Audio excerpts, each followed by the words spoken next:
शबीदा, ममता बनर्जी कह रही हैं कि मैं प्रोटेस्ट करूंगी, अगर मुझे बंगाल में प्रोटेस्ट नहीं करने दिया गया तो मैं दिल्ली में जाऊंगी, मैं अपनी आवाज उठाऊंगी। जिस तरीके का रवैया है बीजेपी का, क्या कहेंगे इस पूरे विषय को? पश्चिम बंगाल की जनता ममता बनर्जी को प्रोटेस्ट करने नहीं देंगे। ममता बनर्जी का पार्टी का किसी भी कार्यकर्ता, किसी भी एमएलए चाहे किसी होटल में बैठकर अपना गप मनाए तो दूसरा बात है, लेकिन रास्ते पे उतरकर तृणमूल कांग्रेस अभी जनता को फेस करने का स्थिति पे नहीं है। पश्चिम बंगाल का मुख्यमंत्री की भी हालत वही है। उन्होंने कोर्ट पर गई थी, क्या हुआ जनता को मालूम है। तृणमूल कांग्रेस के खिलाफ आवाज उठा रहे हैं, एक दूसरे को पीट रहे हैं। तो ऐसा स्थिति पे ममता जी नज़र हटाने के लिए दिल्ली का बात कर रहे हैं। वो दिल्ली आ सकते हैं, वो अंटार्कटिका जा सकते हैं, रेगिस्तान में जा सकते हैं, कुछ भी कर सकती हो। लेकिन पश्चिम बंगाल की जनता तृणमूल कांग्रेस को नकार दिया है। Accepted, tested and rejected. The game is over. यहाँ पर परिस्थिति जिस तरीके से है, मैं परमिशन मांग रही हूँ। कौन बोल रही है? ममता बनर्जी, हमारी राज्य की पूर्व मुख्यमंत्री, नेता विपक्ष जो आज का मुख्यमंत्री है शुभेंदु अधिकारी। लोकतंत्र में और संसदीय राजनीति में जिसका स्थान मुख्यमंत्री का बाद में होता है, उसको एक रैली करने के लिए 104 बार हाईकोर्ट के दरवाजा खटखटाना पड़ा। देश की गृह मंत्री अमित शाह का 2 सभा के लिए हम लोगों को परमिशन मिला हाई कोर्ट से। तृणमूल कांग्रेस जो पुलिस राज चलाया, जो महाजंगल राज चलाया, भारतीय जनता पार्टी जो सरकार बनाया पश्चिम बंगाल राज्य सरकार, उन्होंने उस चीज को संभाल रहे हैं। हमारा राज्य में अभी जिसका मन में जो है वो बता सकते हैं। मन की बात सभी के लिए है। पार्टी छोड़ने की तैयारी में है और कुछ लोगों को जिस तरीके से पार्टी से निकाला भी गया है। अब ममता बनर्जी कह रही हैं कि जिसको जाना है जाए, बेटर है उनके बिना रहना। हमारी पार्टी स्ट्रांग है, जो हमारी पार्टी के साथ है वो हमारे साथ रहेंगे, हम फिर से पार्टी बना लेंगे। जो परिस्थिति दिख रही है, एक के बाद हार के बाद टीएमसी के लीडर्स जिस तरीके से मुखर होकर सामने आ रहे हैं, आप क्या कहेंगे इस पूरे विषय को? देखिए, ये उसका अंदरूनी मामला है। उसका रसोई घर में क्या पक रहा है उसे हमारा कोई दिलचस्पी नहीं है। लेकिन एक गुजरे हुए बहुत बड़ा नेता सुब्रत मुखर्जी ने कहते, ये कोई पार्टी नहीं है, ये चलता हुआ ट्रेन है। सब लोग इसमें शामिल हो गए हैं। जब जिसका प्लेटफॉर्म मिल जाएगा वो उतर जाएगा। तो आज तृणमूल का हालत भी वही है। वो कोई पॉलिटिकल पार्टी था ही नहीं। उसका एक ही स्टैंड पॉइंट था 2011 का पहले कि सीपीआईएम को विरोध करना, सीपीएम हटाओ, सीपीएम हटाओ और सीपीएम हटाओ। तो सीपीएम हट जाने के बाद उसका कोई आइडियोलॉजिकल स्टैंड पॉइंट नहीं था, डाइल्यूटेड हो गया।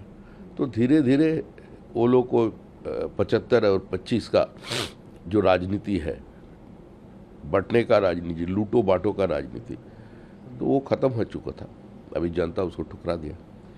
संदीपन शाह हो गए, ऋतुव्रत हो गए, इनका बहुत सारा आरोप है अपनी ही पार्टी के ऊपर कि टाइम नहीं दिया गया, मिलने नहीं दिया गया, हम मुंह खोल नहीं सकते थे। उस समय ऐसी परिस्थितियां थी, मोरालिटी को एक समय तो मलाई सबने खाया ममता जी का नाम पर। अभी समय बदल गया, ये लोग भी बदल गया। तो इसीलिए तो हम बोलते थे तृणमूल कांग्रेस कोई पार्टी नहीं था। बहुत सारे लोग हैं जिसका खिलाफ तृणमूल कांग्रेस ने मोर्चा खोल दिया था, जैसे ऋतुव्रत बनर्जी, जिसका एक घटना लेकर एक ही रात में 900 सीपीआईएम का ऑफिस को तोड़ा गया था। उसका बाद ममता बनर्जी अपने पार्टी में उसको शामिल कर लिया, राज्यसभा में भेजा, अभी विधायक बनाया, नेता बनाया, अब ये मुंह खोल रहे हैं। तो जनता के सामने सब कुछ है। जनता सबको तृणमूली समझते हैं। उसका डीएनए कभी बदल नहीं होगा डीएनए का। तो अभी चल रहा है, ऐसा चलने दीजिए ना। हमारा क्या है, हम लोग राज्य में बड़ा निवेश आए, नया नया रोजगार के अवसर मिले, पलायन बंद हो जाए, राज्य की कानूनी व्यवस्था सुधर जाए, और सबसे बड़ा जो इंटरनल सिक्योरिटी कॉम्प्रोमाइज्ड हो रहे थे, हमारा बॉर्डर अनफेंस्ड होने का कारण, स्टेट पुलिस का साथ बीएसएफ का कोई जॉइंट एक्शन नहीं था। अब ये सब हो रहे हैं। पिछले दिनों अभिषेक बनर्जी पर लगातार कौन हमला किया भैया? कौन? अरे आरोप लगा दीजिए ना आप। जनता तो देख रहे हैं। अरेस्ट किसको किया? वो सारे तृणमूल कांग्रेस का कार्यकर्ता है। तृणमूल को मार रहे हैं। और कल्याण बनर्जी कितना उम्र हो गया, कितना दिन ये सब करेगा, ये ठीक नहीं है। कल्याण बनर्जी बहुत अच्छा गाना गाते हैं, उसका गाना सुने कभी आपने? बहुत अच्छा गाना गाता है, वो गाने गाइए। आपने वकालत करिए, राजनीति करिए, लेकिन ये सब बंद करिए। टीएमसी के कई लीडर्स अगर बीजेपी में आना चाहे तो क्या बीजेपी टीएमसी के लीडर्स को लेगी? अभी हमारा टीएमसी के लिए दरवाजा बंद है। किसी को नहीं इंपोर्ट करके हम लोग 207 तक पहुंच गए हैं। जनता टीएमसी का नेताओं को खिलाफ वोट दिया था। हम लोग इस बार जो चुनावी रणनीति तैयार किया था, हम लोग एकदम नीचे से किया था। चार्जशीट निकाला, वो भी नीचे, हर एमएलए का खिलाफ, लोकल लीडर्स का खिलाफ। जितना एंटी इनकम्बेंसी था उसको लेकर हम लोग जनता के पास गया और नतीजा हम लोगों को मिला।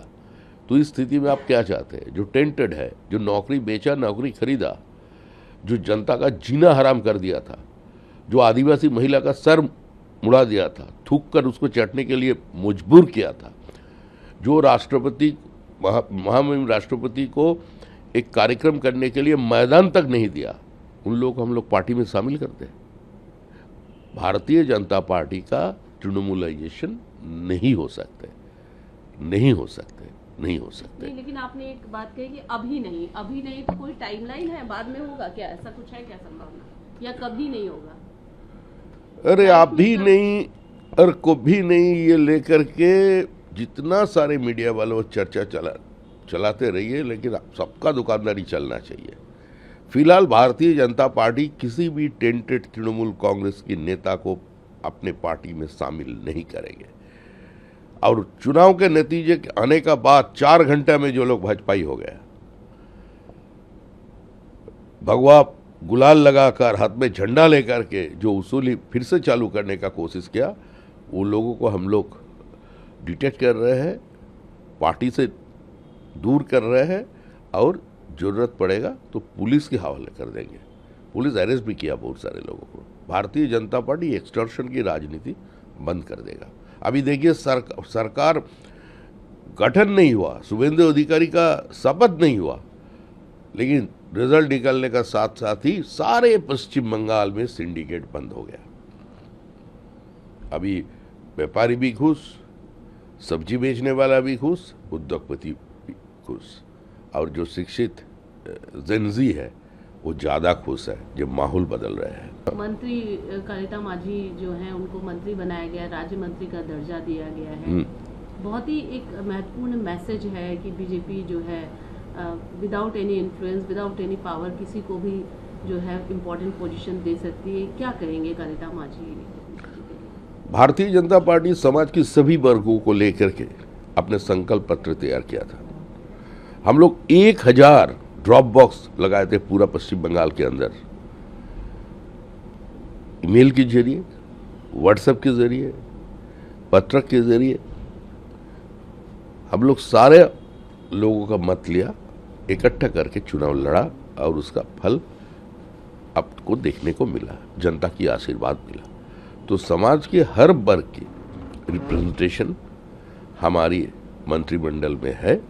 कलिता माझी जो विपरीत स्थिति में सिर्फ अपने रोजमर्रा का जीवन नहीं जिया, उसका साथ साथ पार्टी का झंडा पकड़कर जनता की दुख दर्द को लेकर अपना आवाज उठाए थे, इसीलिए हम उसको मंत्री बनाया।